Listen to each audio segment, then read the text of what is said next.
Conor Benn versus Eubank Jr. Who wins this one?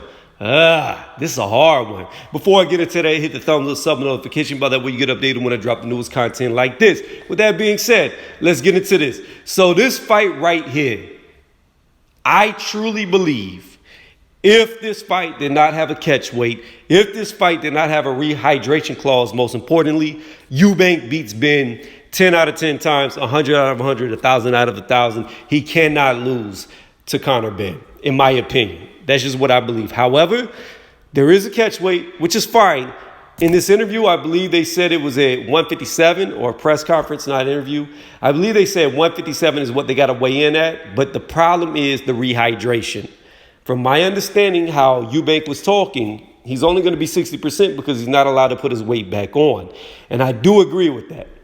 It's just like whenever Jake Paul was supposedly going to fight Hakeem Rahman Jr., I said in my video I didn't think the weight cut would matter because his experience was so great that he could be weight drained and still beat Jake Paul. He's just got too much experience. He's not going to lose. However, in this case, both these guys have a lot of experience.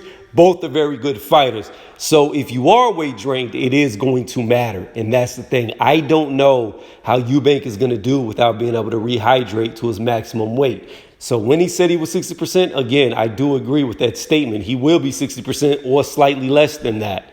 Now, the thing about it is to do a true prediction, I need to see how he looks on the scale, because if he comes in there looking like Kell Brook did against Terrence Crawford, I can tell you right now he's going to lose.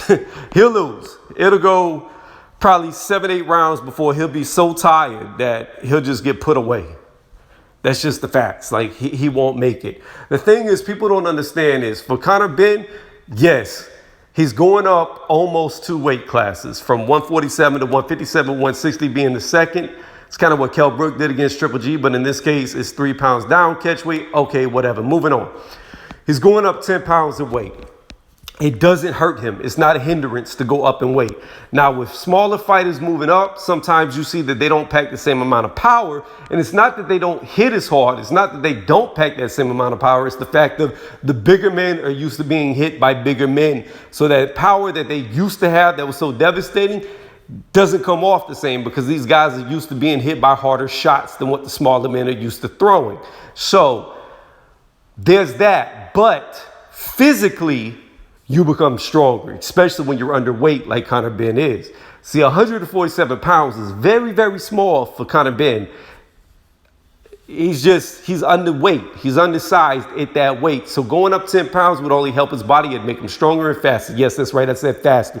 If you don't think put it on muscle will make you faster, then go look at any NFL running back. Go look at any sprinter in the Olympics, 100 meter, 200 meter dash, and tell me what they're built like.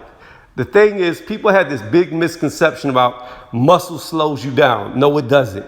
Muscle makes you faster. Muscle makes you stronger. Muscle just makes you better at a point.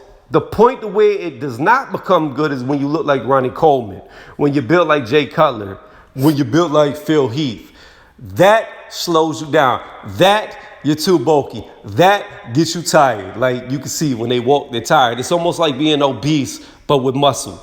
That's all it is. They overdo it. But whenever you're undersized and you put on weight that makes you around average size, actually still 157 will be a little bit undersized, but I digress.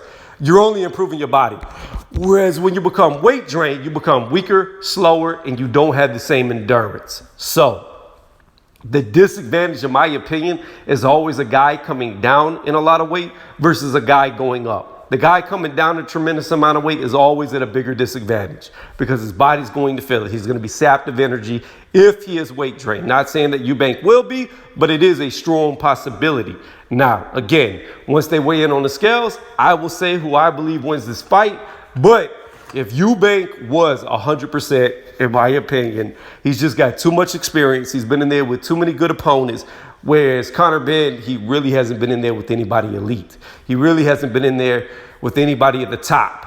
And although Eubank has come up short a couple of times, he's still had very competitive fights with some of the best out there.